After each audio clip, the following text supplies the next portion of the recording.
Oi pessoal, tudo bom? Nós estamos encerrando mais um Geogflix. Dessa vez estamos tratando sobre o budismo, cuja origem remonta ao século VI a.C., com Siddhartha Gautama, um príncipe indiano que, abandonando sua vida de regalias e prazeres, vai buscar na vida ascética a solução para o sofrimento humano. No entanto, ao não encontrar ali também nessa total abstinência das coisas, pois chegou a viver com 1 grão de arroz por dia, pelo menos é o que se conta, ele percebe que nem o excesso e nem a total abstinência levam à solução do problema humano. Por isso ele vai inaugurar aquilo que mais tarde se fala ou se chama de caminho do meio, que é o caminho da meditação ascética, ou seja, é um caminho que busca, através de vários processos, fazer com que o ser humano rompa com o seu karma, que o prende, pois tudo aquilo que é feito num estado anterior de vida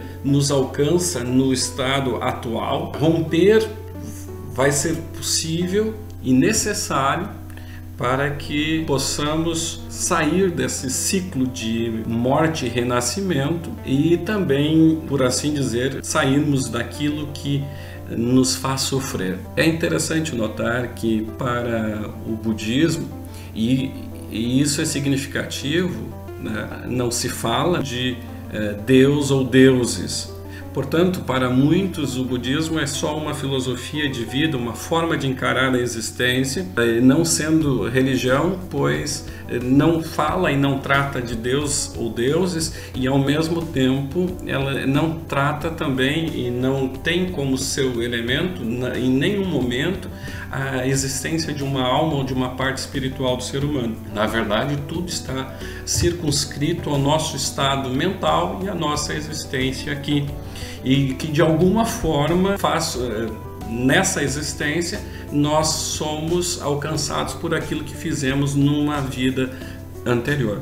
É interessante então que Buda propõe um caminho para a solução disso, e o caminho está baseado, né, na construção sobre 4 verdades fundamentais, as quais são: tudo é sofrimento. A segunda, o sofrimento, ele é decorrente do apego, do desejo. Terceira grande verdade, o sofrimento só cessa quando cessa o desejo. E isso só é possível romper com o desejo se nós seguirmos com o caminho das 8 vias. E isso passa por... E quais são essas vias? Isso passa por uma forma de encarar a realidade. Desde a tomada de consciência, do entendimento justo, quer dizer, eu tenho que tomar consciência do que me causa sofrimento, ou melhor, a que eu estou apegado, e a partir dessa tomada de consciência eu também busco com uma nova resolução de vida, uma mudança de atitude diante daquelas questões que me levam ao sofrimento. Eu vou mudando a minha existência,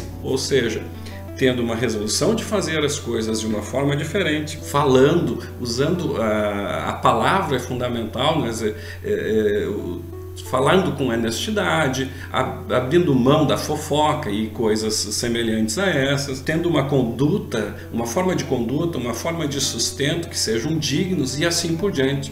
Até que, se tomando consciência de tudo aquilo que se fez e de uma nova atitude diante da vida, com um esforço efetivo de buscar essa solução, e ao mesmo tempo também retirando da sua mente aquelas coisas que são perniciosas e ruins e colocando coisas boas no lugar dessas coisas ruins retiradas, através da meditação o ser humano chegaria a uma nova existência ou uma nova forma de vida, no sentido de que estaria livre daquilo que o faz sofrer. Não numa nova vida, isso também, mas por quê? Porque você deixaria de renascer nesse ciclo kármico de sofrimento, porque você alcançaria a iluminação, chegaria ao nirvana. É um estado onde nós não temos mais o apego, ou seja, um estado de total desapego às coisas, num esvaziamento das nossas mentes daquilo que nos prende. É interessante que várias correntes ou várias tendências surgiram ao longo do século dentro do budismo, entre as quais talvez mais conhecido seja a do budismo tibetano, né? E talvez você já tenha ouvido falar de Dalai Lama e tal, que é a mais difundida e mais popular. No entanto, alguém contou, são mais de 18 ramos de budismo, dos quais alguns são muito interessantes, pois eles tratam desde o budismo mais simples, esse do Siddhartha Gautama, até esse mais elaborado, que é o budismo tibetano e o budismo Nichiren, e passa por alguns elementos. Por exemplo, tem correntes budistas que têm uma mistura com o taoísmo chinês, que é o budismo Zen. Nós temos o budismo terra pura, e olha só que interessante, se no budismo primordial nós não falamos de um espaço ou um lugar onde se vive pós a iluminação e pós-morte, no budismo terra pura isso acontece, né? Por quê? Porque com Buda nós temos uma realidade não de desapego. Nirvana é só um estado novo mental. No desenvolvimento, por exemplo, do budismo terra pura, é importante que através de meditação e tal, nós possamos renascer numa terra pura, onde existe um Buda celestial, o qual deve ser cultuado. E esse seria um paradoxo, né? Buda não acreditava na existência dos deuses, nem de uma realidade última, como o hinduísmo falava, mas ele de repente passa a ser alguém que é celestial e que esteve em algum momento na Terra para ajudar as pessoas no seu discernimento, no seu caminho do desapego. Além disso, há correntes que juntam a esses elementos de terra pura com outros elementos de outras religiosidades.